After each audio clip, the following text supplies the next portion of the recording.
closer. Bring your chair closer.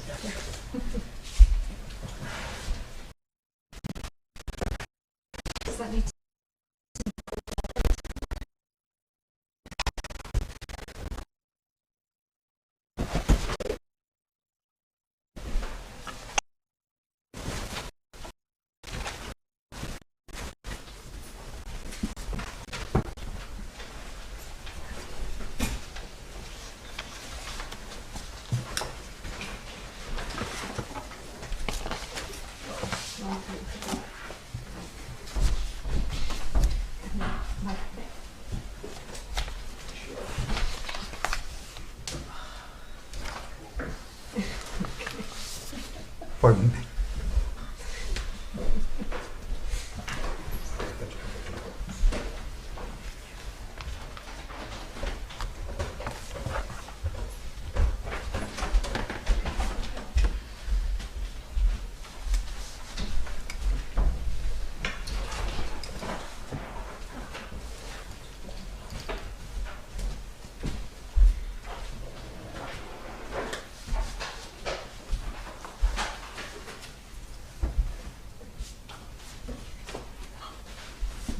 Did we finish? Did we finish the 15th one? Nobody knows. We did. It's hard. Yes, we did. Swami, we did. How do you know? We don't know. We know, but we don't know. How do you know? We finished. How did I know it's Swami? Unless Mom did. What do the notes say? What did it say? And they'll say, when this cloak shatters, the cloak of the words. Pardon me? What? Yeah, no, that was done. But the one after that. The one after that. 15. Oh, Shaktam. When the Maya shatters, what remains is that one. Ah, The what remains that, yeah. simple. Yes. So, it's kind of finished. A little more. Needs to go in the kiln. Om Bhadram Karnebhih Shriyam Devaah Bhadram Pashyemakshabhiryajatraah Sthirairangaih Stushturvagam Sastanubhih Vyashema Devahitai Yadayuh Swasti na Indro Vridhashravah Swasti nah Pusha Vishvavedaah Swasti nastarksho arishtanemihi Swasti no Brihaspati dadatu Om Shanti Shanti Shantihi Sahana bhavatu Sahana bhunaktu Saha viryam karavavahai Tejasvinavadhitamastu ma vidvishavahai Om Shanti Shanti Shanti. Whose asanam is this? Awesome. Nobody's. Nobody's. Yeah. One without a bodies. Huh? Yeah. I don't know Swami. It's in the direct line of my sight.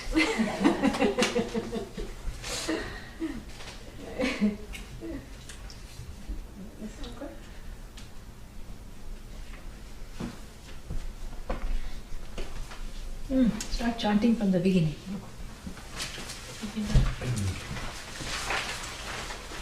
Mano vividham shuddham cha shuddhamev cha ashuddham kama sankalpam shuddham kama vivarjitam mana eva manushyanam karanam bandha mokshayoh bandhaya vishayasaktam muktam nirvishayam smritam yato nirvishayasyasya manaso muktirishyate ato nirvishayam nityam Manah karyam mumukshuna nirasta vishaya sanniruddham manovriti yada yatya manobhavam tada paramam param tadeva nirodhavyam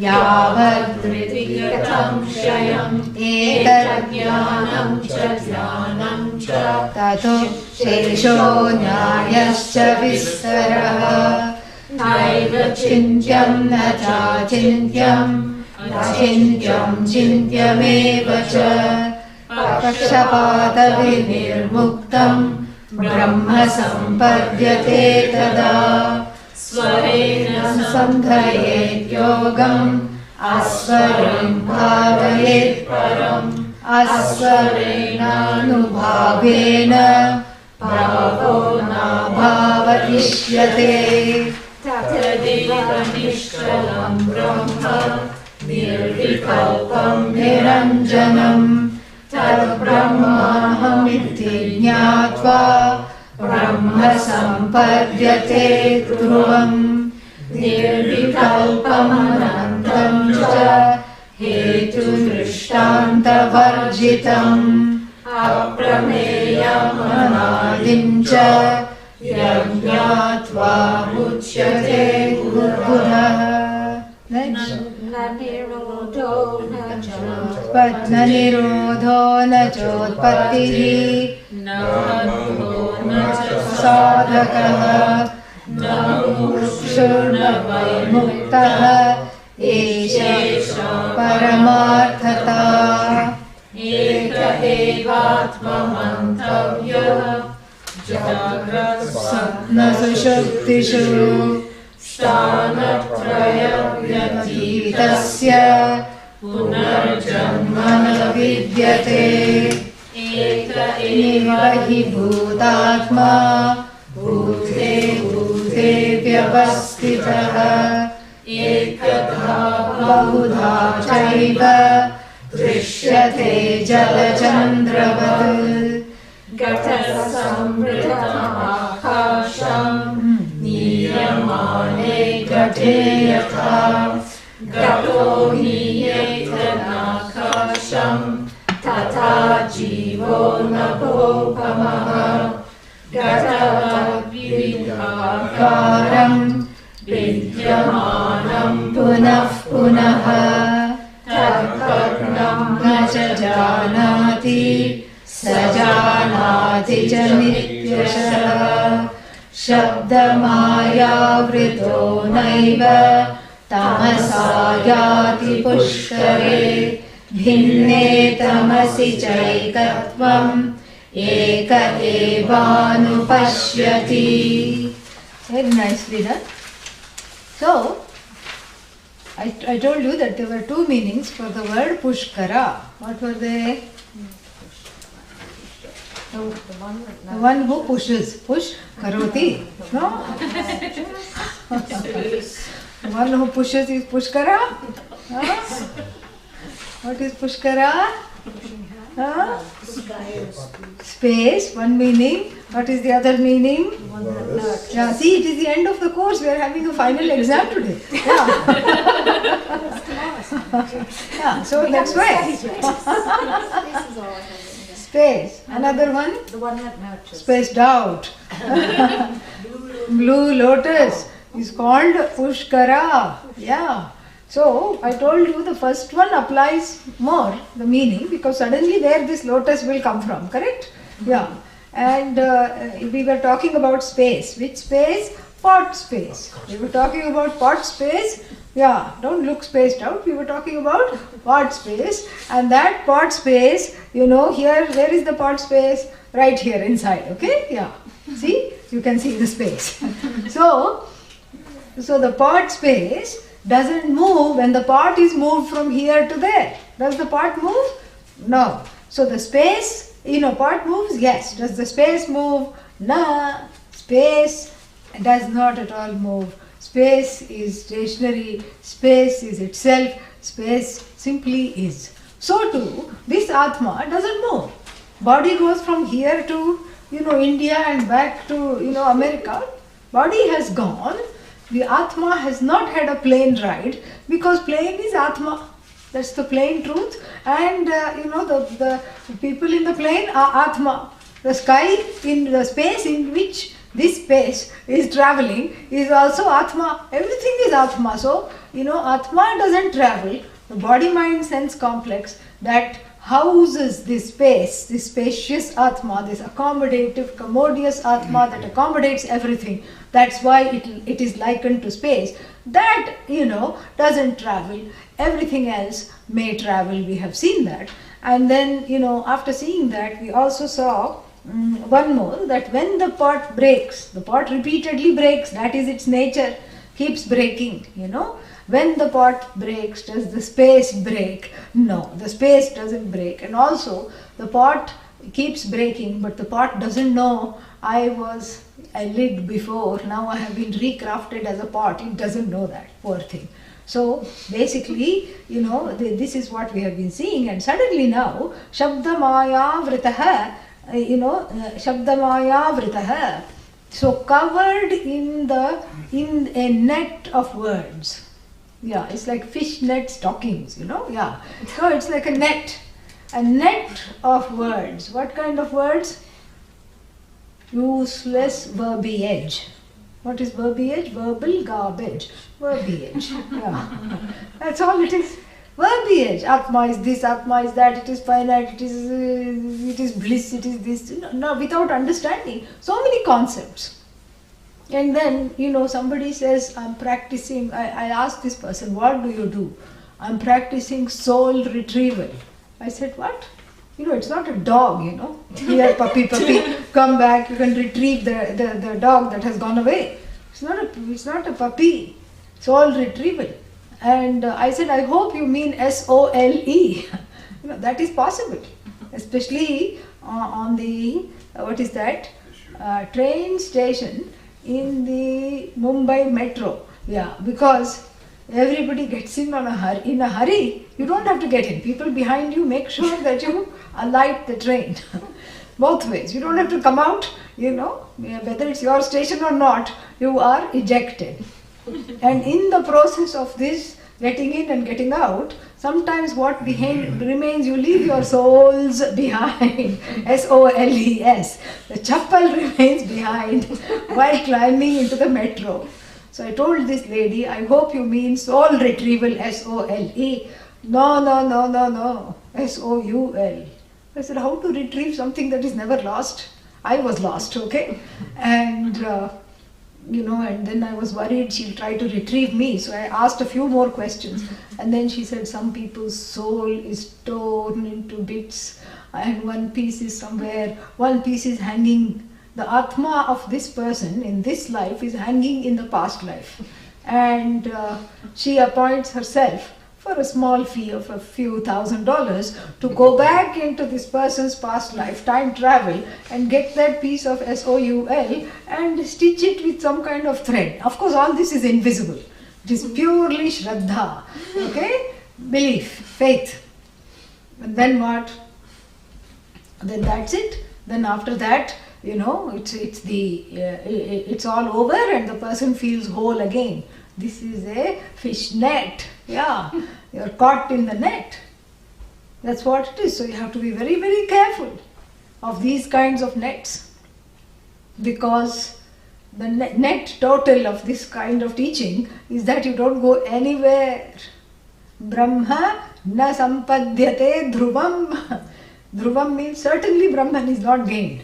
What is gained is a huge complex and misunderstanding, and one is blinking life after life, Why is one keeping on blinking? Because past life, Christmas lights. That's why one is keeping on blinking. In this life also, wink, wink, wink, one goes. This is what it is, confused. So I am confused. Anyan confusayanti ye janaha. These kinds of people, they confuse others also. This is the problem. So here, Shabdamaya Vritaha. But here, very interestingly, we saw the meaning of space. So the Jiva. So here, who is covered by the fish net of wrong conclusions? The Jiva, correct? Mm-hmm. And tamasa, due to ignorance, nayati pushkare, doesn't identify with that space which we talked about as the pot, correct? Which doesn't move in the pot, right? So that was the first meaning. Bhinne tamasi, bhagne tamasi, when the tamas is broken, when the ignorance is addressed and resolved, then what happens? Ekatvam eva anupashyati. Anu means in keeping with the Shruti, pashyati. In keeping with the Shruti, pashyati. What pashyati? Ekatvam anupashyati. And this is going to be repeated later, so I'm going to save some other, some more discussion on this for later. This is going to be repeated. I'm going to contrast some other Upanishads' way of stating the same thing, and we will have fun seeing that. But I want to get to the blue lotus. I'm going to defer that for later. So now, if we take the second meaning of Pushkara as a rare blue lotus, then the one who is yati is not the jiva. Who is the one who yati? The one who is... What is it that goes near the blue lotus? What approaches the blue lotus? Bees, yeah. So here the jiva is akin to the bee that is buzzing around the blue lotus and unable to get inside, you see. So the jiva is, and the blue lotus represents the nectar, amritam, of this knowledge. And why is the bee unable to, get to the lotus? Because the lotus here is covered by the fog, and the bee perhaps doesn't have very good smell receptors, not blessed by good olfactory nerves, only is relying on the sight, and it knows it is near, but it doesn't know where it is. You see, it knows it is near, so it's going around and around this blue lotus, nayati pushkare. And so this jiva, who just doesn't know how to be, is identifies as the doer and as the one done in, and is always skirting around the knowledge covered in fog. The knowledge is as though covered in fog because the person says, I don't see the knowledge, I don't see Brahman as myself. Why? Because my vision is covered in fog. But being, having a human mind, the person projects the fog onto poor Brahman, which here is Pushkara, represented by the blue lotus. One more meaning. Now I was also thinking of another way to look at it. Suppose we say that it's not just the bee that approaches the lotus. What else approaches the lotus? Sunlight. Sunlight approaches the lotus, and the lotus is is one of the few flowers that blooms in the presence of the sun. We have seen this in Bodhasara. It blooms, only in the presence of the sun, and during sundown it closes back, and then again when the sun rises it blossoms. So, tamasa avrita, tamasa avritaha, pushkaraha. So now the lotus represents the person's closed up heart, the non-commodious, uncompassionate heart, not touched by knowledge, not touched by kindness, including kindness to oneself. Forget being kind to others, at least be compassionate to yourself. No, I'm going to beat myself up half of the day. What are you going to do the other half? I'm going to beat you up. That's all. That's why I got married, half and half. That's all it is. So this is not the way. So Vedanta, the purpose of Vedanta is not to, just to say a few strung Sanskrit words. It's not about stringing Sanskrit words. It's to stop being strung out, and it's to understand that one is the source of all compassion. Is that heart has to open, otherwise Vedanta has lost its charm, has no use. And of course, it is tempting to look around and count, okay, yes, open heart, non-open heart, open heart, non-open heart, and then, chalk up and oh, this person, how many years have they studied Vedanta? So many years they have studied, still the heart is shut. What's the use? And you look to the left, well, I don't know about this one. But me, I'm doing very well, Or conversely, all the people are much better than me. I am a loser. How come I can't be kind? How come I can't be compassionate? How many years I have been studying Vedanta? Either of them is as bad as the other. One is directed within, one is projected without. It's the same problem. The problem is self-judgment. Even when you judge others, it's actually you spot it, you got it. That is the thing. If you see something in others that you don't like, that means that it is there within you. Really. So here, this Pushkara is tightly closed.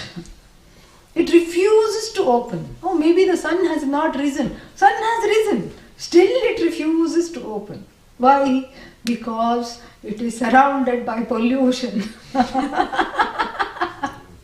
Atmospheric pollution of vague ideas, wrong theologies, useless conclusions, silly confusions, self-judgment, self-critique, so much so that it will not allow the sun to come. So Nayati, here that Atma Prakasha, Nayati, in the form of the knowledge given by the Guru Mukhat. So the Guru's, the Guru is holding the knowledge, shining the light in the form of the knowledge. So the teaching is the sunlight, and then the one refusing to open, the budding theologist in the room, refuses to flower. Why? Because he's surrounded by misbeliefs. Shabda Jala, an evil trick of misbeliefs. Atma is like this, Atma is like that. Why I have to study? I can just get it. Yesterday, I dreamt of Atma. Shubhamastu, you say. How can you dream of Atma? Dreamer is Atma. No. It was like a vague ball. And then it descended, Then I knew I had knowledge. This is what it is. What you saw descend was that ball in the Times Square on New Year's Day. That's the only thing that descends. Other than the colon, descending colon. That's all. Nothing else descends, okay? Yeah. There's no ascension and descension. There's all kinds of mistakes. First you attain Brahman. In the beginning we were all Brahman. And then what happened? Now we have descended to become Jivas. Nayati Pushkare. Pushkara is up there, somewhere. You have to ascend because we have descended. Oh, but that sounds like Christianity. No, it is not Christianity. It's our own mint, our own brand. This is what it is. Even in the Hindu Dharma, many people believe this. So how to ascend? You have to go to this place, Vaikuntha. And that is the version of heaven. And what goes on in Vaikuntha? Everybody is playing with that stick. What is that? Dandiya. Disco Dandiya. They are playing. And then, right in the center is the Lord. And I play disco with the Lord. These notions. We are talking of right now. If somebody is hungry right now, you don't wait till afterlife, moksha is equal to lot of food in heaven. If you say that, they will give you moksha instantly. That's what, don't say that. I'm thirsty when now. You can't say, wait till afterlife.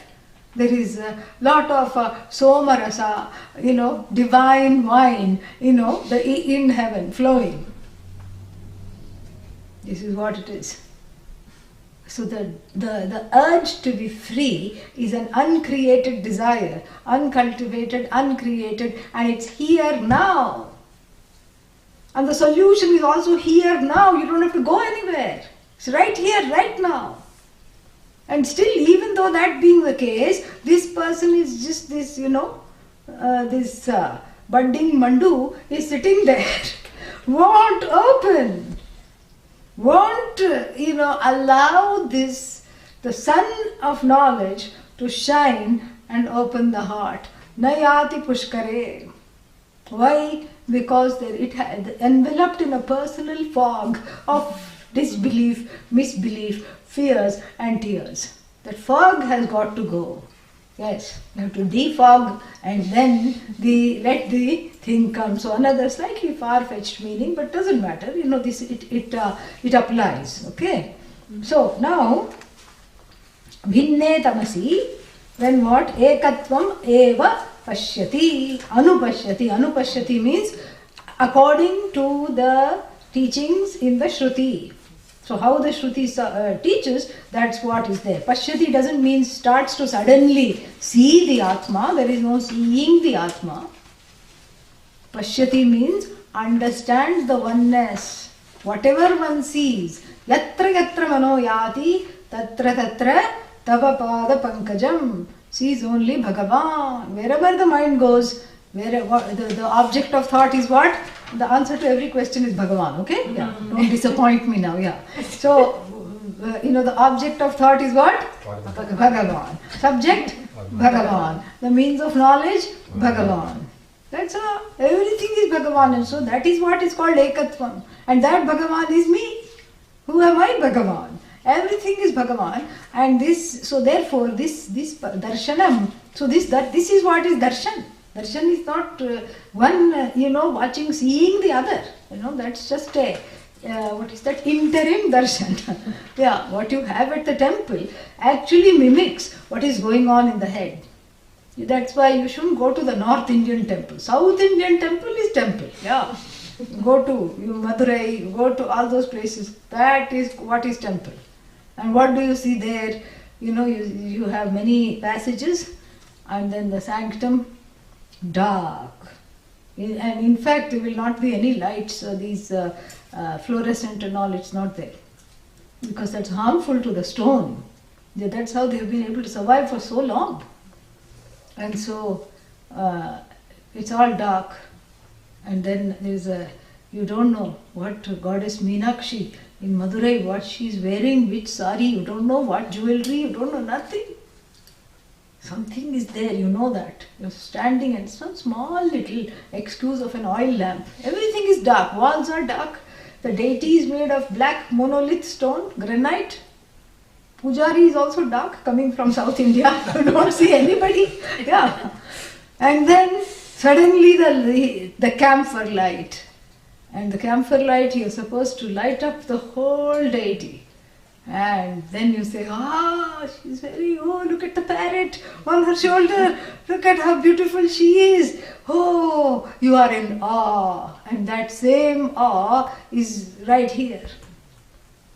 Buddhi is dark, enveloped by tamas. Yeah, ignorance. Enveloped in a fog of ignorance. Poor Bhagavan waiting to be discovered right there. Meenakshi is sitting here. The goddess, waiting to be discovered. She just says, open the heart, open the eyes. That is darshan.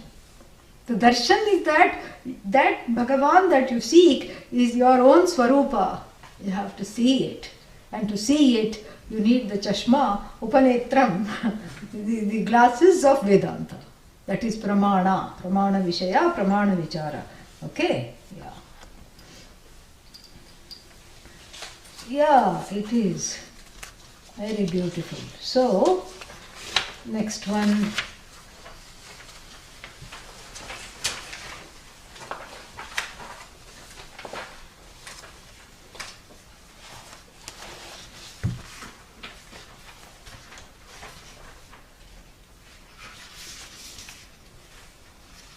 But how to have this darshan?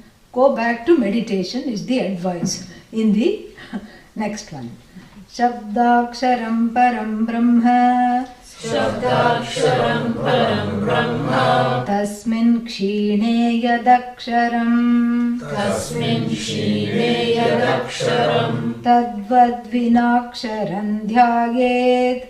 Tadvad vinaksharam dhyayet. Tadvad it should be, right? Tadvidvan. Tadvidvan aksharam dhyaget. Yadi chet shantimatmanah.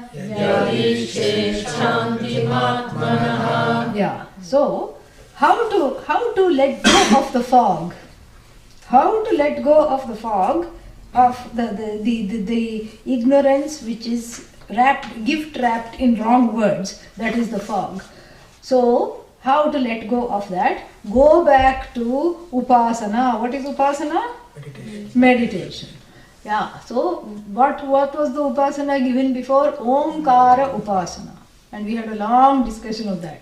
What does a mean, u mean, and a, u, Now, it is, whenever there is a question, how do I come out of this word mania and, this whole fog of words? And the answer is given is very nice. So, Param Brahma. Param Brahma is Bhagavan, Ishvara here. Shabdaksharam. Shabdaksharam means the sound Om and the akshara, the word Om. That is Param Brahma. So practice that. Practice the Shabda along with, the akshara, the word. The sound and the word and its meaning of what? Om. Practice chanting that. And if you keep chanting that, I told you it has both Sagunam Brahma and Nirgunam Brahma. We have seen this in detail. It has both Jagat and then what? The creator of the Jagat, and that consciousness without the Jagat, everything is included, right? That is why Om is all in all. Without Om there is nothing. And so Om becomes an important alambanam. Alambanam means a support. Like if you can't walk very well, you need a stick, correct? So the walking stick becomes alambana. And so if you can't see very well, you have glasses. The glasses are alambanam. And so if you can't be with yourself and see yourself very well, Om is the spectacles. Yeah, it's the inner spectacle. To stop that stops the mind from making a spectacle of itself. That is what is the power of Om. That is the wonderful power of Om. And so therefore, Shabdaksharam Param Brahma, this sound and its meaning is Bhagavan. Practice that. Tat kshine, tasmin kshine. So when you start saying Om, Om, Om, Om, Om Namah Shivaya, Om Namah Shivaya, you keep saying that, and afterwards what happens? Slowly you become one with the sound. Omness and you become one. And when that happens, Om stops automatically. Tasmin kshine.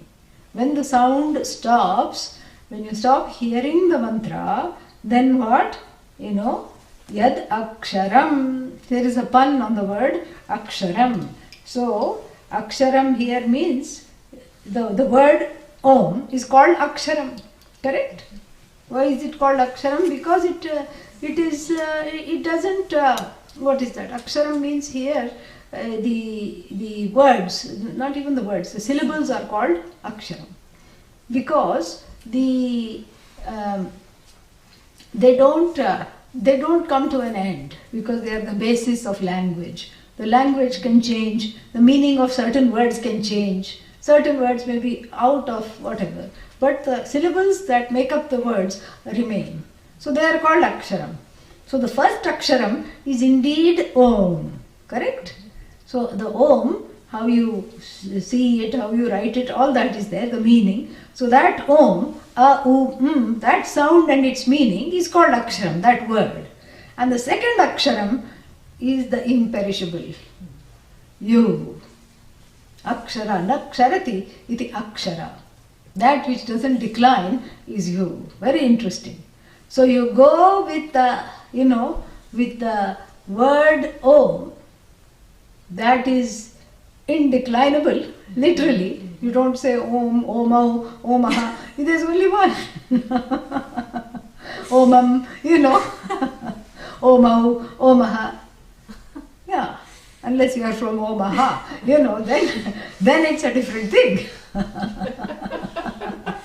Yeah. You don't say Omaha otherwise. Unless you are from there, then you say that. Okay? So, you don't, so therefore, it is indeclinable. So this Aksharam Brahma, this indeclinable Om, as a word it is indeclinable, leads you to the indeclinable you. Well, fantastic. What a pun. Yeah. These rishis, they love to play with words. And they had so much fun. Really. So that indeclinable Om, which doesn't have any, any karaka, any, like Ramaha, Ramo, Ramaha, it doesn't have any kind of this thing. You don't say Omaha, Omo, Omaha, unless you are from there, I told you. Yeah. So therefore, it is indeclinable, and practicing it, interestingly, chanting that, what does it do to you?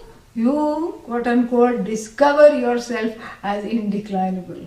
And why does the Om stop? Because the Om resolves in the indeclinable.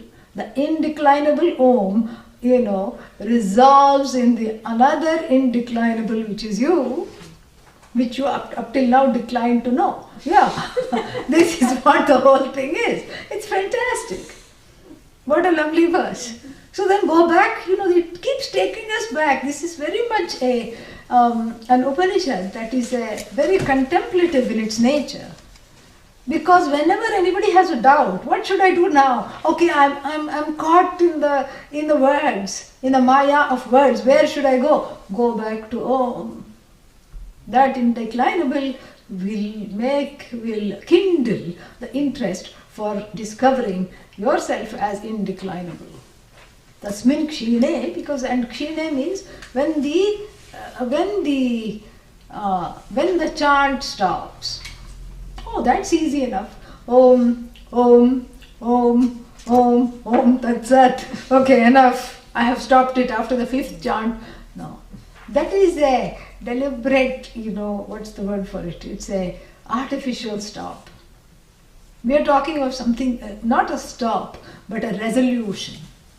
Yeah, a dissolution, a resolution where the mantra resolves into you, where you and the mantra become indistinguishable because you have resolved into the mantra has resolved into you. All that remains is that consciousness from which all thoughts arise. And mantra was a thought, and that mantra which rose and rose and subsided, rose and set like a thought.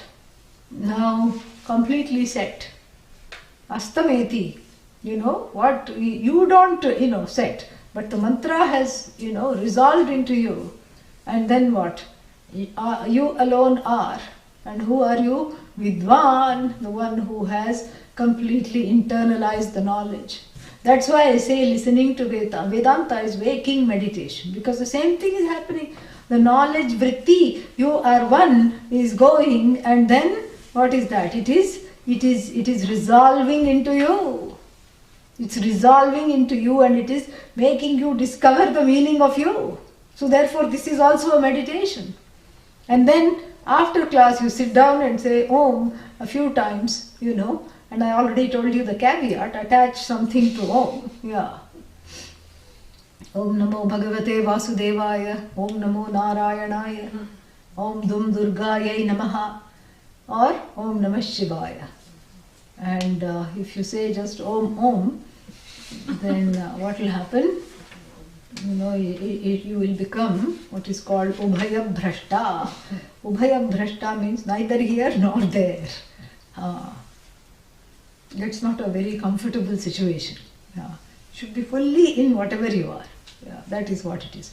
So Om, so when you go home and chant Om, what happens? It's like reliving yourself in its true form. You're not really, there is no artifice. Because when you're not chanting Om, there is a lot of artifice in talking to people. Oh, how are you? You don't even feel like asking how they are. In fact, you've had a bad day. You don't care. So what but the convention dictates that you say, hey, how are you? You have to say that. Hi, how are you? Hi. And then they will, and what do you expect them to say? Fine. But they don't say fine. They tell you everything, and they tell you not only everything, they tell you that the reason they are feeling bad is because of you. So, like this, there's a lot of constraints and there's a lot of eggshell walking in negotiating relationships. Are you pleased to see me? I mean, what a laden question, a loaded question. And the person has a choiceless choice. What do they have to say? Yes, yes. And then the next question, how pleased? Now that puts you in another quandary. I mean, how to measure pleasedness, correct? So, like this, so all the words and all the relationships are laden with a lot of, obligations and artifice. But here, when I say Om, it's the truth. It's really the truth. And you cannot say, Om, I feel terrible. Because I feel terrible is not the truth. Om is the truth. And Om is, what is that? Has a lot of muscles to uphold this falsehood. I feel terrible. It's just a feeling. But the Om says, don't worry, pile on everything. I will uphold everything because all that is just like carrying air. If you carry air, you don't feel burdened. So for Om, which is everything, which is the truth, and the truth is so truthful and it's such an absolute truth that it can accommodate all the falsehoods as well. It is not deterred by the falsehoods. It is not opposed to Jagat. It is not opposed to anything. It's not even opposed to your ignorance and all the babies coming out of your ignorance. Such as, I don't love myself, I hate myself, who are you, why do I have to do this, I don't like my job, I don't like anything. All this it upholds. It just shines the light. Wherever there is any thought, it shines, it brings it to light. Therefore what? Make Om the thought, and then when that thought resolves, you alone remain and you are Aksharam. That Om which was Aksharam has become you, Aksharam, imperishable. So the word and the word imperishable are both called Aksharam, a very beautiful pun, very beautiful pun. Tad Vidvan. So which Vidvan? Tad Vidvan. What is that Vidvan? The one who has been practicing Omkara Upasana, meditation. Okay. Tad Vidvan Aksharam Dhyayet. Dhyayet should meditate. Yeah, who should meditate? Vidvan. Vidvan here doesn't mean the person of knowledge. Here the person who is ready who is a Vidvan means who is adept at gaining all the qualifications needed for the knowledge. So that is Vidvan. Or it could be Vidvan also. The one who is knowledgeable, may that sannyasi, may the tyagi, may the jnani be always in Om. So tad vidvan dhyayet. That jnani should meditate, or that person wishing to become a jnani wannabe. What should the jnani wannabe do? Meditate, dhyayet. But why should that jnani meditate? Yadi icchet shantim atmanah. Yadi atmanah shantim icchet, then they should meditate. That's what it is, Then they should meditate. Shanti is freedom from disturbance. Atmanah Shanti, that the Atma as free from disturbance. So practicing Omkara Upasana is going to make a disturbed Atma into a non-disturbed Atma. Yes? No? True? False? No? Correct? So what does it mean here? Atmanah Shanti. Atma Shanti. Atmanah Shanti. Actually 6th case here. Shanti of the Atma yadi icchet. Here Atma means mind. Not Atma. Mind. Mind is often in the Upanishads. That's why this has to be studied properly. Otherwise, Atma means, Atma is Ashanta. This is what the Jainaha say this. This, Jaina Matam. And the Jains say Atma is dirty. It has to be cleaned. Atma is body parimana. Meaning it's as big as the body. If you are really tall, like a basketball player, you have a tall Atma. Yeah. And like this they say. Atma has to be cleaned, and then Atma is Ashanta, disturbed, and has to be brought back to Shanti. It's same that ascent-descent problem. Here, Atma is not Atma, it's the mental state here. So if the Vidwan wants peace of mind, the mind should not be disturbed, correct? Nobody wants a disturbed mind.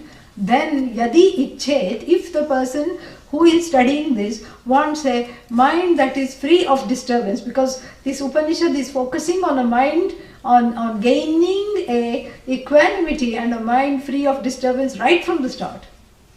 Manohit vividham proktam, it starts with the mind, it is all about the mind.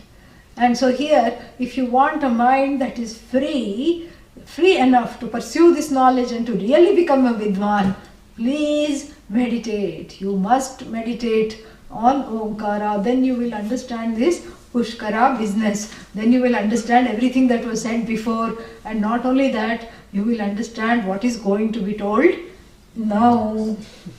What is going to be told hence. Yeah. So that's the thing. Yeah, Ashantasya kutas sukham. There is I think in the 6th chapter, in the 2nd chapter, Ashantasya kutas sukham. Towards the end, in the 60s, there is a verse by Lord Krishna, Nacha bhavayata shanti, Ashantasya kutas sukham. So why do I not want Ashanti? I don't want Ashanti because it is asukha. Asukha means very sukha, yeah, shushka, dry, So Ashanti is equal to asukha. Ashanti is disturbance, and so when there is disturbance, there is sorrow. Disturbance is equal to sorrow. So mind, disturbance, a disturbed mind is a sad, sorry mind. And a sorry reminder of the fact that I need Omkara Upasana. And so this mind in the Bhagavad Gita is talked about in a very beautiful way. Sangat sanjayate kamaha, kamat krodhaha abhijayate, krodhat bhavati sammohaha, sammohat buddhi vibhramaha, smriti vibhramaha, smriti bhramshat buddhinashaha, buddhinashat pranashyati. It's a very sad trajectory of what happens when you entertain a thought that is not good for you. Especially a desire that is not manageable. It is managing you. Not that you have to control the desires, you just don't have to be controlled by them. That's what it is. You learn to manage them. Desire is not bad. It's how I am, allowing it to enslave me. That is what has to be stopped. And here the person says, oh, this is just a small thing. I'll just go look at this new item that has come in the market. New electronic, gadget. iPhone 7, Yeah. That is what. Once I was going to a conference in New York and I had to drive from one side to the other. We all had to go. 25 people. It was at 2 different places. I had to go to a synagogue. And that bus which was supposed to take us never came. And the person called and said, it's all completely a mess on this west side of New York City. I said, why? Manhattan. And Madhattan, that's what it was. I said, why? Because iPhone, some number, I forget what it was, maybe it was 5 or 6, has been released. I said, what does that have to do with the traffic stop? No, because everybody is going to that one Apple shop where only the first 200 have come. And so the first 200 customers, it was sold out in a matter of minutes. So this is what it is. So this person doesn't need a new iPhone, but goes to the shop anyway. I'll just look at it. And then I'll just pet it once. I just see how it feels, what's the weight of it. And then, okay, let me just press it. That's all it is. Sangat, association, the closer you keep it to your chest, the greater the desire for it, correct? Bandha. Bandhaya Vishayasaktam. It was said. That's why I'm quoting this part. And then, and then what happens? Then the person says, okay, because they don't want to leave you alone with this iPhone. So they say, okay, are you going to make it? No, let me hold it for 2 more minutes. Then you smell it, you kiss it, you say, oh, this feels really good. Let me put it in the pocket and see what it feels like. See, I don't even notice it. It must be meant for me. But I already have another iPhone. But no, this has so many features, new features. This can make coffee. You press this,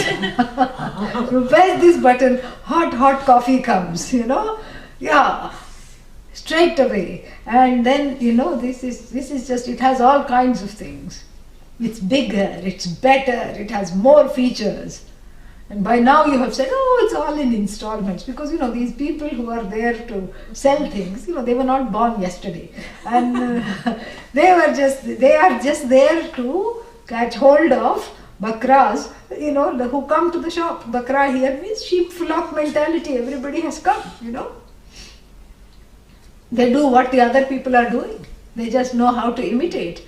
And so all these people come, and the shopkeeper, the salesperson, is very good at what they do. They just, here, let me do some numbers. You don't have money, don't zero down. Zero down, my spirits are up now. Oh, wonderful. I don't have any money. Don't worry. You don't have to pay anything. You just pay for the next 5 years. That's all. Keep paying for it. And you have to be contracted with us, whatever that company is, phone company, and you keep paying. And then at the end, you would have paid twice the amount of the phone, including the interest, which we are not going to tell you about, because we want to keep it all interesting. So like this is what the whole thing is. Sangat sanjayate kamaha. And then what happens? That is the last iPhone, and then you took a little too long to make up your mind in that Manhattan shop, and then somebody else who had already booked it online came, and the salesperson said, sorry, even though you're holding it, this has already been purchased by the person who is tapping you on the shoulder to, release your claws and then leave their phone, give it to them. Then this person had already imagined that the phone is walking along hand in hand with him. And this person had already imagined all the calls and everything that they would do. And then suddenly was there on time, but stupid, was always indecisive because of this indecision. Not because of indecision, because the pockets were loose, let out to, there was nothing in the pockets. No, because of indecision. Didn't get this. Oh, the anger of this person. Very angry. Gives that person a glare.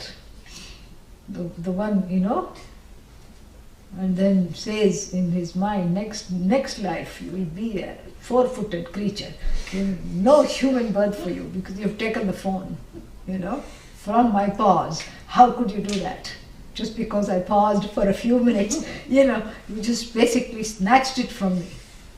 And then so angry, goes out of the shop, collides it with somebody, gets even angrier. Then krodhat bhavati sammoha, delusion, goes to the next shop, everything sold out, goes online, everything sold out, you have to wait for 15 days. 15 days seem like 1,000 years for this person without any without any restraint here. Then what? After that what? Smriti Bhramshaha. The memory is gone. Why I wanted this? What is this all about? Nothing. Who am I? What is this defining me? Yeah, nothing is talked about. Vango, come. Is this defining me? Is this really who I am? Nothing is being understood at all. And then so therefore what? Therefore this whole thing, buddhi nashat pranashyati. So that for this person there is a lot of ashanti, and because of this ashanti what happens? There is no sukha. This was talked about. Because of ashanti, no sukha is there, only dukkha. And because there is only dukkha, please sit. Because there is only dukkha, then this is the fate of this person. So Omkara Upasana, what it does is that it removes this dukkha by giving chitta shuddhi. Chitta shuddhi means all these raga dveshas and desire for nonsensical things like this phone go away. Because I have understood that this kind of desire is at best phony. So therefore it goes away. And so therefore what? So therefore, vidvan dhyayet. May the vidvan, what happens? May they contemplate, may they understand, may they contemplate on Om. Okay? Moving to the next one. I think what we will do is, instead of meditation, we will do this for half an hour, because we can definitely use a little more time. Okay? Verse 262. Thank you, Karthik and Nirmala. Very nice. Helpful.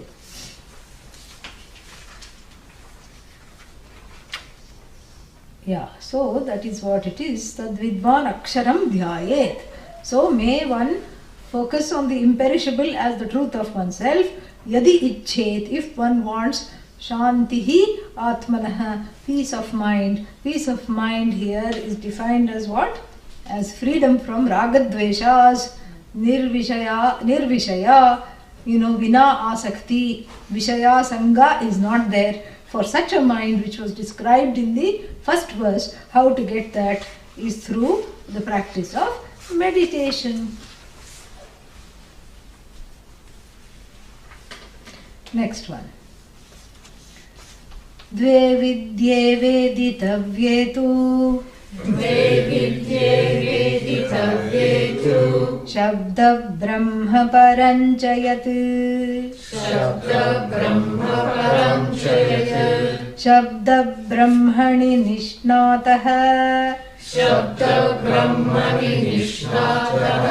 Param brahmadhigacchati. So this is very interesting. Dve vidye veditavye. Where have we seen this? Bhagavad Gita. Correct? Which chapter? 15th chapter. No. Where have we seen this? Dve vidye veditavye paracha aparacha. Mundaka Upanishad. Dve vidye veditavye, means there in the Mundaka Upanishad, the student goes to the teacher and says, come in front. All those who, you can come in front.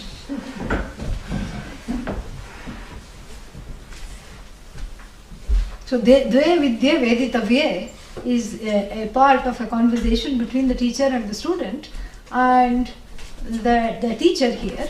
Who is the teacher? Angiras.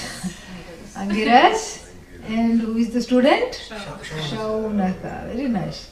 So Shaunaka, goes to Angiras and says, Kasminnu bhagavo vijnate sarvam vijnatam iva bhavati. What is that master key to this knowing everything? If I know one thing, what is that one thing which if I know, I'll know everything. Is there such a thing? And the teacher should have said yes or no, correct? It's a very simple answer. But the teacher answers in a very interesting way. Two kinds of knowledges are to be known. Para, the absolute, and apara. Apara means the relative. The relative, the knowledge of the everyday, all branches of knowledge, and also the knowledge of the truth of yourself. That also has to be known. This also has to be known. So that is the context of the Mundaka Upanishad. Here, Vidya doesn't mean knowledge. Vidya has the same meaning as in the Ishavasya Upanishad. Vidya means upasana. Vidyancha yastadvedo bhayagum saha. That is the Vidya and Avidya, So there, Vidya means knowledge, and there in the Mundaka, here Vidya means two forms of upasana, upasana, Dve Vidye Veditavye. Two kinds of meditation have to be known. What are they? Two indeed have to be known. The first one, he says, the Rishi here says, let us call it Shabda Brahma. Shabda Brahma, which is Omkara. In other words, Om. Shabda Brahma is Om in the form of sound. What is that sound? Om. Brahman in the form of sound. What is the sound of Brahman? Om. Okay. And then Param Chagat. And then what? Param means the soundless Brahman. Oh, is there such a thing? I didn't know. I thought there was only one Brahman. Now they are saying Dve Brahme Veditavye. So, two Brahmans have to be known. No, not two Brahmans, two forms of Brahman. One is called Shabda Brahma, that which is revealed as the truth of Om. And then the other one is Param. Param means yourself. Earlier this is just a, sequel to that other one. Earlier we understood this. What did we understand? That this Shabda Brahma, this Omkara Upasana leads you to peace of mind. Correct? So then that peace of mind comes by allowing the Shabda to resolve into what? Ashabda. What is Ashabda? Yourself. When the chant stops automatically, the chant stops, and when the chant stops, what is left is you. And that is called Param. That is called Param. That stopping of the chant, and in that silence, that doesn't mean Brahman is silence. Then afterwards you'll ask me, why did you talk for so long? Yeah. Not that Brahman is silence alone, but in that silence, after all that knowledge, after all that noise is gone, what remains is what? You. When that sound stops, what remains is you. And when you alone remain, and you alone are there, and in that is called Param. So, Dve Vidye Veditavye, two kinds of meditations have definitely to be understood. There is no choice here. Shabda Brahma and Param Brahma. Shabda Brahma is, you can say, Ishvara.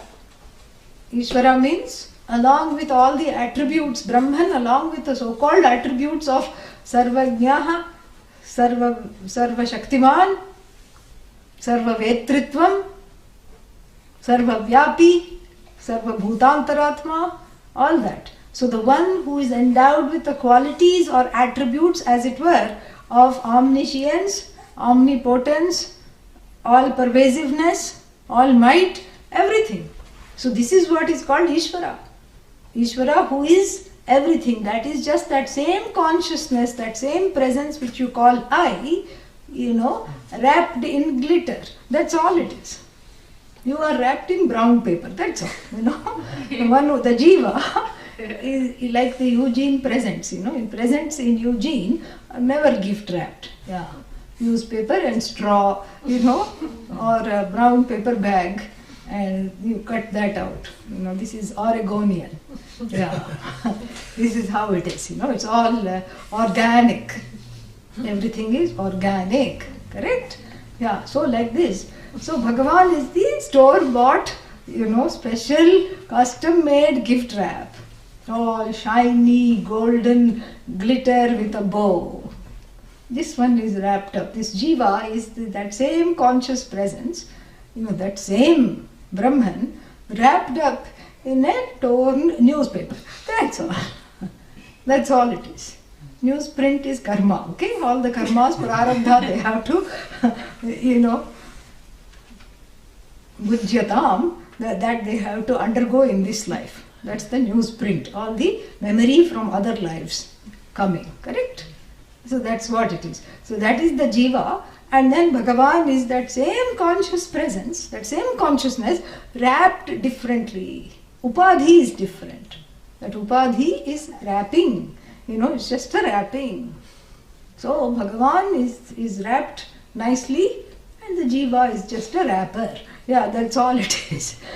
So therefore, we have that same conscious presence, that same Bhagavan in two avatars. One is in its absolute form of all knowledge, all power, lords over the wrapper, body, mind, sense complex. But then the truth of the body, mind, sense complex of the one that is poorly wrapped is the same. So both are one and the same. Just that the wrapping paper is confused for the present. Yeah. That's how it is. In Indian weddings, sometimes somebody will bring a big box. And you think, oh, they must know the bride and groom very well. All nicely wrapped. And inside will be one small little thing. Yeah. One small little, plastic bowl. Yeah. That too glittered, with some silver paint. That is the most common Indian present at weddings. Plastic bowl with silver paint of various sizes. So some mid-sized, mediocre bowl, but then it is wrapped in this wonderful thing and this huge thing. And the people who are carrying it also are looking around to make sure that everybody sees them, and they go like this, oh, can you hold it for a while? One spouse says to the other as they are waiting in the reception line to go greet the newlyweds, oh, it's too much. And you look at this and they say, oh, inside was small little thing. Nothing is yielded. So the wrapping paper cannot be taken seriously. Wrapping paper cannot be taken seriously. This is also true of people giving cash gifts. They don't want other people to know that inside just 100 rupee note is there, They don't want people to know. So then they will wrap it in a lot of paper and then they'll put it in an envelope so it looks nice and fat. And they will be saying, oh, it's so hot today. And they will fan themselves with the envelope to make sure that the person, is looking. Oh, what's that you're fanning with? Oh, it's just a gift for the bride and the groom. This is the situation. So don't go by the wrapping paper. The covering is not, that's why it's called covering. And Vedanta is all about uncovering. We are not impressed even with, in Vedanta, we are impressed by Ishvara, but we are not impressed by Ishvaratvam. Because that Ishvara is Tvam. That's what it is. Ishvara is you. Ishvaratvam means that upadhi-based difference, that one who overlords. And then Jivatvam, the one who feels lorded. Correct? Yeah. So, dve vidya veditavye. So, know that there is Ishvara. Because you see, you can't say, I'm going to do a bypass. Which is again, this is what has happened to the Indian roads. First there is a main road, correct? And the main road is taken by hawkers and hawks and everything. And then people are just vending, what is that? All illegal shops, tenements, everything. And so the main road has become a gully, a cul-de-sac, a highway. The highway has been reduced to a cul-de-sac. So then the people petition, because this was supposed to be a highway and now it is taking, it's like going through a neighborhood now. It's taking 3 times as long to go. So therefore everybody petitions, and then what do they get in return? The government says, all right, because you see, the hawkers and people who establish themselves on the road in India, they are imperishable. They are aksharam. Yeah, you cannot remove them. Yeah, you cannot remove them at all. Okay? So if you cannot remove them, what do you have to do? Build a new road. It's called bypass. Then the hawkers are very upset because here they have, they have their thelas, their trolleys, and they are selling all their wares, and everybody is coming, and it's hot, and so the coconut water wala is making a living, and then here some mithai wala and some other walas and walis are all very happy because they are getting everything there. But then suddenly it has become a ghost town. No car is passing through because everybody is taking the bypass. And then what happens? And the hawkers, they are like the ants. When the ants are there, you say, oh, here I have kept a sweet dish. They are coming. So you remove the sweet dish and keep it there. Within minutes, they have gone there. So the hawkers go where there is business. So very soon the bypass has also got clogged up. Correct? Yeah. So that is not the kind of bypass here. Dve vidya veditavya means both these forms of meditation are important. Saguna Brahma Upasana is called Shabda Brahma here. Shabda Brahma Dhyayet. So you meditate upon Ishvara. Why? So that you can discover Ishvara as yourself. And of course the human mind goes, but why do that if this is the point? The point is, Param Brahma. Without upadhis and everything, I have to understand it as free of everything and I have to understand it as me. Why bother with Ishvara? Ishvara is boring. I have to just, focus on me. And besides, I'm an atheist. So therefore, I came to Vedanta thinking that I don't have to touch Ishvara. And I'll go straight to Brahman. Direct flight, no stops. Non-stop. Because usually the flights have stopovers, correct? Layovers. Here there is no layover. Yeah, there is no layover, there is only an overlay. That's what I want you to understand. So I want to go straight to Brahman. All this upadhi, I don't want upadhi, that's boring. Ishvara, boring.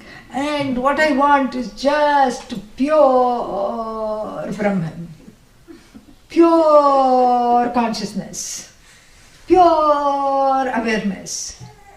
And it's all about me, right? Yeah. So why should I bother with Ishvara? Why Ishvara and why now? Dve vidya veditavya. Two forms of Bhagavan have to be known. Two forms of meditation have to be practiced and perfected. Nishnataha, perfected. Why is it said that? Because if the point, this is the question of the teenagers. They say that if Brahman is me, why should I go to temple? Very important question. Yeah. Do you know that Brahman is you? No. Better go to temple. Yeah. Because until you know what is in between the temples here, better go to the temples there. Yeah. It's all about that temple. So that temple leads me to this temple? Absolutely. How? Because it straightens out the thinking. Yeah. That's what it is. Because you can't get to pure Brahman without Ishvara. Why? Because you live in a manifest universe. In manifest universe, the only relationship you have is between Jiva and Ishvara. That's the only thing possible. No, but I will wait till Laya. Laya means what? Everything has resolved. And in Laya, I'll get one-on-one with Bhagavan. One-on-one with pure Brahman. Not Bhagavan, pure Brahman. Because this person has a little hives when you say Bhagavan and Ishvara. Ishvara, Guru and all gives rashes. Yeah. For this fellow. And so therefore, I want pure Brahman. No, that will only be when the world has gone into a place of demanifestation. I'll wait. Will you be there? If everything goes into demanifestation, are you going to be manifest or not? Let's think. Is this a thought? Is this something you have to think about? If everything is demanifest, how are you going to be there? It's like, the physicists asking the question. This is actually real. So the physicists have found out that our neighboring galaxy, a Mahasura, a big Asura, much bigger. This Milky Way is like a little, pinwheel for this galaxy, which I am talking of. Our neighbor, called Andromeda, is at least 20 times or 50 times bigger than the Milky Way. It's like an Asura. Fact number one. That number 2, it is coming on to the Milky Way at an alarming speed, but not alarming enough for us to be alarmed. But in terms of the physicists, what they are seeing is that this galaxy is coming closer and closer to the Milky Way. And then what's going to happen is inevitable. This, there cannot be 2 galaxies side by side unless they are far away. If they are side by side, one becomes the predator and the other prey. Yeah. The one is swallowed by the other. And how does that happen? In the center of each galaxy is a bada black hole or a chota black hole. So the black holes merge. It's very beautiful. They have a simulation somewhere if you go into the NASA website. And so it's like these giant pinwheels coming together. Of course, one of them is smaller and the bigger one preys upon the smaller. And the black holes merge, and then the wings are in all directions, or the wings of the galaxies. And then they all, somehow, by the laws of physics, they merge into one. And the physicists are asking this question, in order to see this celestial show, where should we be seated? Should we be near the black hole? Oh no, we may fall. No, we should be in the outward wing, but then we may be cast off because some of the wings just burn off. So no, we should be in the middle. That's good, because if we look back, then you see what's happening with the wings, and then if you look forward, you see what's happening with the black holes. You get both the views. This is as absurd, That's just a hypothesis. And they say, they are the first ones to say, this is a hypothesis.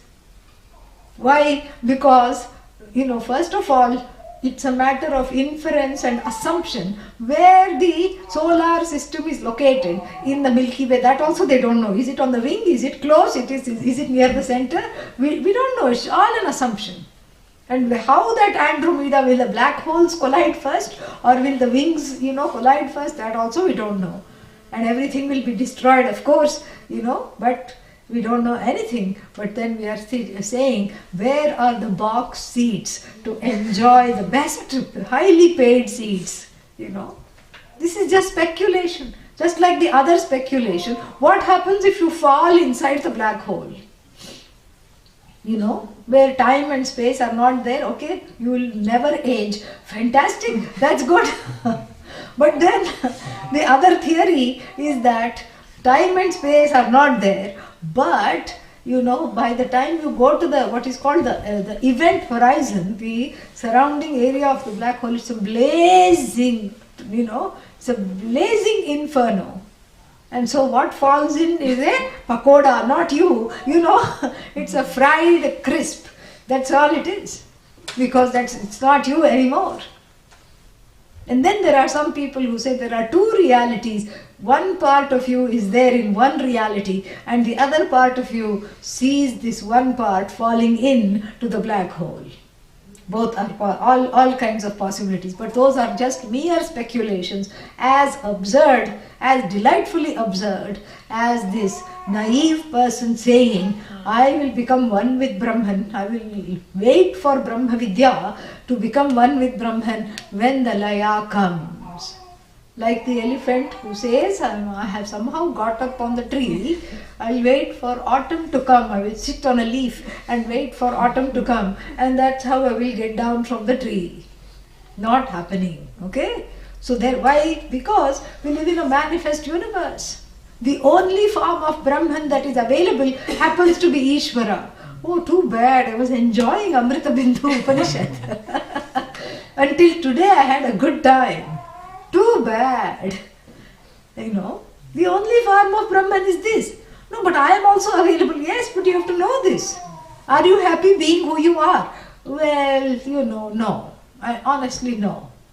So then, what do you want to be? I want to be free. I want to be great. I want to be without limits. Okay, that's Ishvara. Ishvara is free, Ishvara is great, Ishvara is the overlord, Ishvara is without limits. No, but then how to become Ishvara? You don't have to become Ishvara, you are Ishvara. No, but why I'm not understanding it? That's why I need an altar of surrender. to alter this, whatever is going on in between these temples. Yeah. The temple for us is not some place where we go and profess our faith. That's not the place of the temple. Collective profession of the faith. No. It is an individual altar of surrender. There can be 100 people there, but each one is praying one-on-one. It's a one-on-one relationship. I make a connection with the invariable. And the invariable is what comes in my life in forms that I do not like and I cannot accept. I cannot accept the invariable because I'm afraid of it. And the invariable is karma, the invariable is durita. That's why every puja, mamopatta durita kshaya dvara. Shri Parameshwara Prityartham Ahamidam Karishye. May all the obstacles resolve. This is what we say at the beginning of every puja. And so, my limitations, my fears and everything, they become a block to seeing myself as Ishvara. And then along with that, there is something else going on. And what is that going on? My own hurts from authority figures. Mother, father, caregivers, whatever. No matter how wonderful mothers and fathers are, they are fallible. And the child is very sensitive, it knows that. Oh, mother is unavailable. Sometimes you're there, sometimes not there. Father is inconsistent, conditional. I love you, therefore sit down. What is this? What is the connection? If I love you, why should you? If you love me, that's fine. Why should I sit down? No, sit down. Why? Because I love you. So the child doesn't know. It's walking on eggshells. It has this, fear of authority. Because the people in authority, they are themselves fallible. They did their best, but their best was not good enough for this child who is very sensitive, who knows. And so therefore what? So therefore the person starts to search for the infallible at a young age. And this little person, this little jiva let. And what does the jiva let do? The jiva let puts its faith on the mother and the father completely. Mother is Bhagavan, mother is Bhagavati, father is Bhagavan, completely. Puts the whole faith in Bhagavan. These are gods. I can't even move. I can't even turn over. I need help to sit up. And these people can walk and talk. Look at them. They are great. They must be God. And then, as Pujya Swamiji says, the first time the child sees a cockroach, goes and says, "Mummy," and catches hold of the sari. And mummy leaves the child, down and then climbs on the dining table. And then what? Mummy calls daddy. Daddy doesn't even come into the room. Daddy says, until it goes away, I'm not coming. So the child says, what happened? What happened to my gods? These devatas that I thought were taking care of me, they are more scared than I am. I thought I'll go to them. And then the child finds very distastefully the child finds out that the parents lie and they are not consistent. They are deceptive and they purposely, bend the truth in so many ways. And then not only do they bend the truth, then they say, we are doing it for your own good. And and then they justify it. And they bend the truth while telling you to tell the truth. This is what happens, I still remember one great aunt or somebody I had, so then I was there when I was small, and then she looked out of the window, she heard somebody come in and she didn't want to meet them. So she went and hid in the puja room. And she told me, I was 6 or 7 years old, and she told me, tell them I am not at home. So I opened the door and of course they hadn't come to see me, I'm a child, And so they said, where is this great aunt? And I said, she told me to tell you that she's not in the home and she's not at home, but she's in the puja room. And I got a big scolding, what? And of course, she didn't tell me anything directly. She told to some other people, she told, this child is useless. Yeah, this child is useless. You can't tell her anything because, she just gave me up. Yeah, so then she was smoked out of the puja room. So that's the thing, that's how it is. So children don't know. Because if they are told to tell the truth, they will tell the truth. They will not lie, The child will say, even if if somebody is coming at them, tell them I'm not here. Oh, father is telling me to tell you that he's not here. This is how it is. So this disappointment keeps gathering up and finds additional steam in teenage, and keeps on gathering. And that fear, that insecurity, and that unconscious, that anger, it all is part of the child's unconscious, which doesn't bother the child in the young age, but it comes out in adulthood. That has to be resolved before embarking on Vedanta, really. Vedanta is for people who are committed to resolving the unconscious. And so here, therefore, Dve Vidya Veditavye, 2 forms of meditation have to be practiced. One is a prayer, one is not a meditation at all, one is prayer. It's a manasam karma, it's a mental prayer. Because you see all this anger, this fear, this pain of authority issues, distrust, everything has to be taken somewhere, and the child is looking all its life after life, this inner child is looking for the infallible and cannot rest until the infallible is discovered as Bhagavan. We don't say Bhagavan is infallible, that which is infallible is Bhagavan, then otherwise it's a setup. So therefore, I have to have a relationship with Bhagavan where I have one place where I can say, where I can be my authentic self, my authentic, angry, rabid self, full of problems and fears. And only in the Hindu tradition, even this becomes a prayer. Drape, andhasaspate, daridragnila lohita, you're telling this to Bhagavan.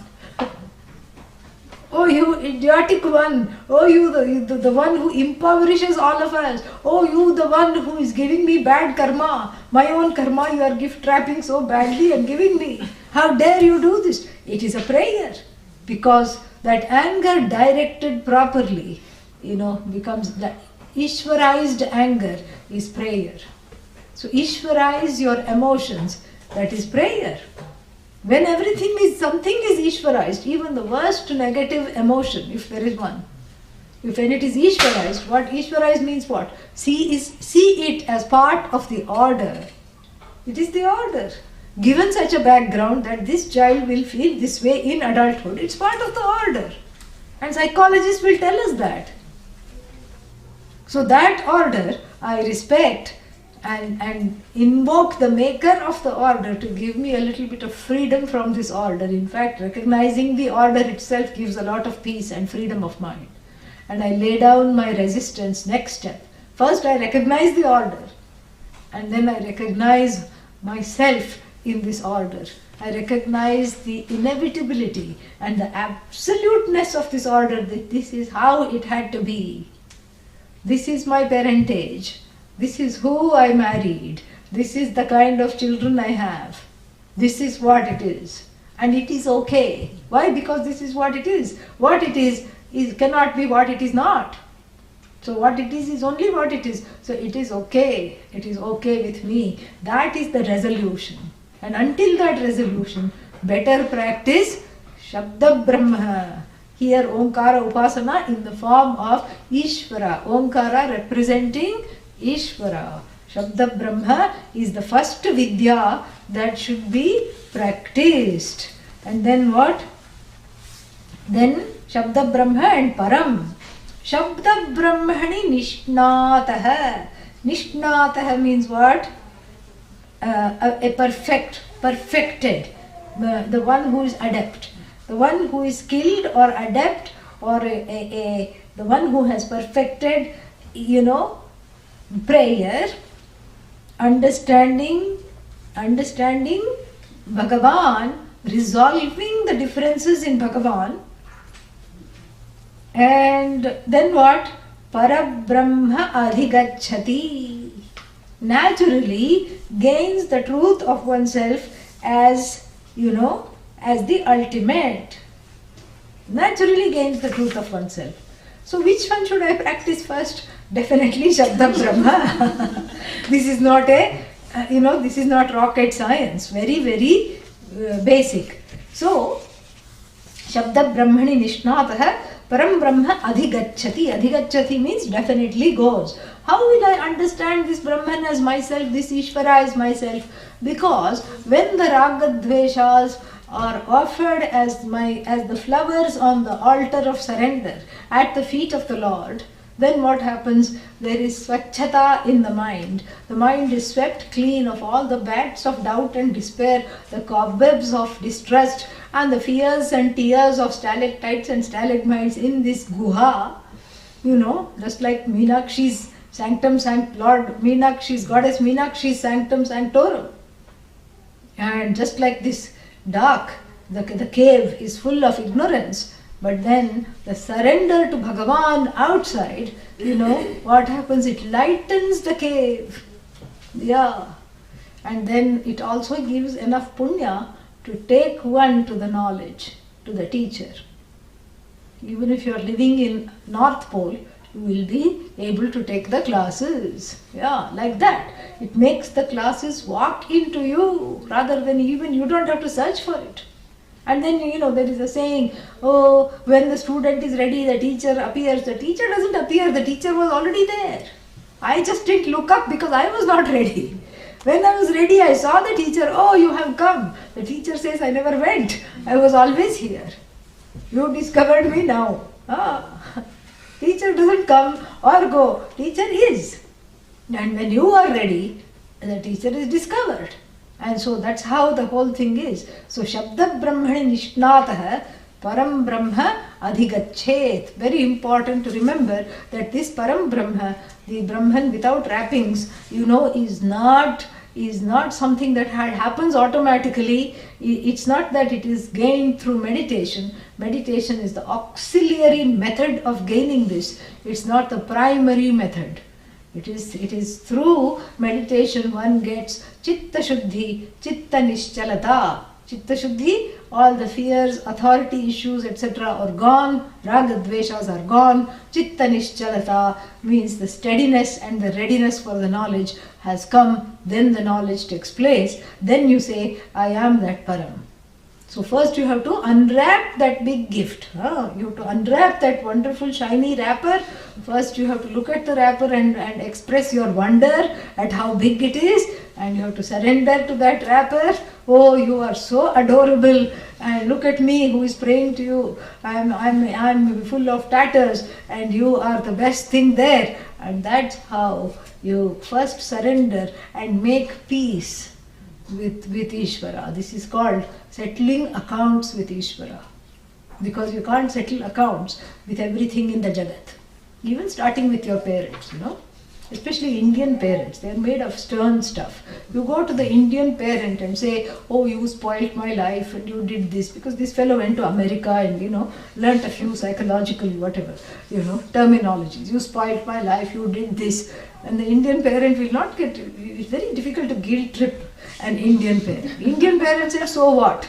You are an adult now, go deal with it. Yeah, that's what they will tell. They are made of strong stock. They will say it's all Ishvara, you were like that right from the beginning. Go deal with it. So, where to go? You can't complain, you can't go anywhere. Then, you can go to a psychologist. Yeah, you can go to the psychologist and the psychologist will say, given your parentage, that you can't even get out of bed is not surprising. Of course you will be like this. It's all because of your mother. It's all because of your father. And the Indian heart does a somersault because that same Indian heart that was finding fault with its parents, that same heart is taught the mantra, Acharya Devo Bhava, Atiti Devo Bhava, Matra Devo Bhava, Pitra Devo Bhava. Matra Devo Bhava, Pitra Devo Bhava doesn't mean, treat your mother and father as God. No, that's not what it means. It means be the one unto whom mother is an incarnation of God. Be the one, Bhava. You be the one unto whom father is an incarnation of Bhagavan. You know, this local father, mother, I know them. I know all their idiosyncrasies. These, quixotic, quirky, querulous people. How can they be Bhagavan? How should I be? It's not, they are not Bhagavan. You be the one unto whom they are Bhagavan. How to do that? Ishvara is them. Ishvara is the parentage. How? Because see the inevitability. Why do you have them as parents? It's not evitable. It is inevitable. Yeah. It could not be otherwise. See that and make peace with that. That's what it is. That is why Vedanta is not therapy, it is super therapy. Where else to go but Ishvara? There you go and complain. Why you gave me parents like this? What were you thinking? It becomes prayer. They don't understand, they don't listen. They are so idiotic. Why did you give me such parents? It becomes prayer. And that's why all the devatas are happily smiling and they say, calm down. Yeah, the hand is like this. Calm down, it's okay. It's okay. How can you stand there saying nothing? That becomes a prayer. Just because you're smiling, I'm not going to give unto you. All right, no problem, I'll continue to smile. And because Bhagavan doesn't talk back, Bhagavan becomes a super therapist, best form of therapy. Completely confidential, doesn't go anywhere. And unlike the psychologist, he is never late for an appointment. Everything, the therapy is going very well, and on the fourth visit, the therapist is late and the patient is very upset. Oh, don't you know that everything is late in my life? That's a very big issue and you are also late. Bhagavan is never late, ever on time. So this way, one is a therapist to oneself really. With the help of Bhagavan's grace, one overcomes, very difficult things like difficult parentage, difficult life, difficult marriage. All these things are not something to always run away from. If you can run away, run. If you can't, and if you have the wisdom that if I run away from this, something similar to this will come. If you know that, then no running. Stay. Sthane is the word. Stha, to stay. Sthane means everything is appropriate. Everything is okay. I am okay, you are of course okay. You tell Bhagavan, and that is what has to be, that has to happen. That itself is Vidya. That is a very big form of adoration and worship. And that worship is resolving all the pain and anger and fear, frozen from childhood, waiting to erupt. All that is resolved beautifully. And then you are ready for Param Brahma, which we will talk about when? Tomorrow, early morning, 6 o'clock. Don't come at, what is the other time we were having classes? 7:30. Yeah, 1.5 hours before, okay? 6 o'clock, there are 4 more verses to complete. And so we will do that tomorrow. And then I don't know when it will finish. So after that we will have our valedictory program. 5 verses? Oh, not 4? 5. Oh, 5. Okay, the last one is the conclusion. It's okay. Yeah, 4 plus verses, 5 verses. Okay. All right. Om Purnamada Purnamidam Purnat Purnamudachyate Purnasya Purnamadaya Purnamevavashishyate Om Shanti Shanti Shanti Harihi Om Shri Gurubhyo Namaha Harihi Om. Yeah, some prasad we can give. It is there.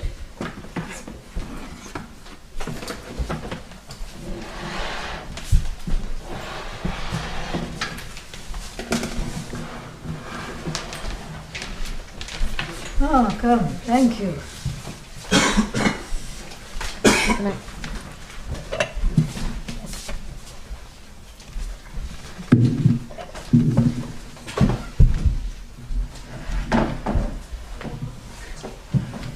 Nice apples, organic, of course. we can thank our Krishna. Oh. Nice food you made, huh? Thank you. Papa. Oh. You met your friend?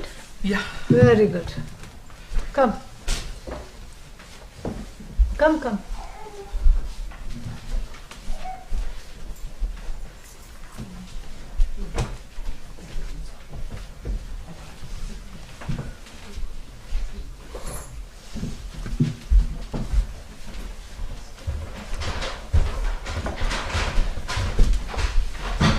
Today, this lectures you have to stir up all You memories. stirred up old memories? Yeah, they will go now. They will go. Just go in there before you go home. Yeah. Oh. Come. Wango, come. Wapa. Here. Take. Sorry.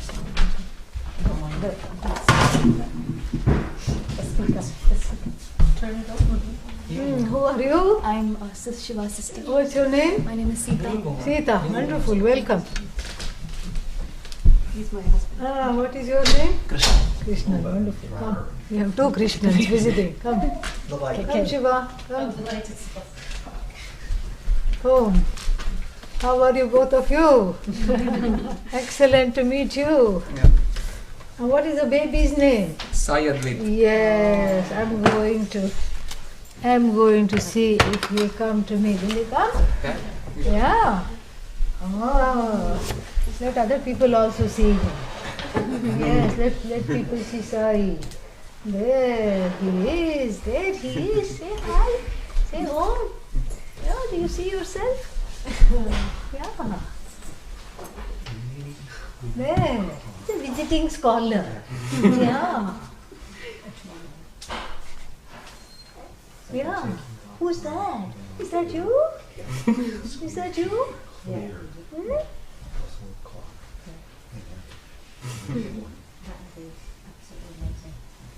So beautiful.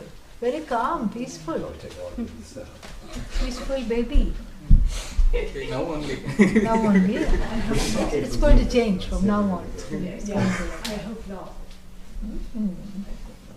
Yeah. You're so cuddly. Yeah. What makes you so cuddly?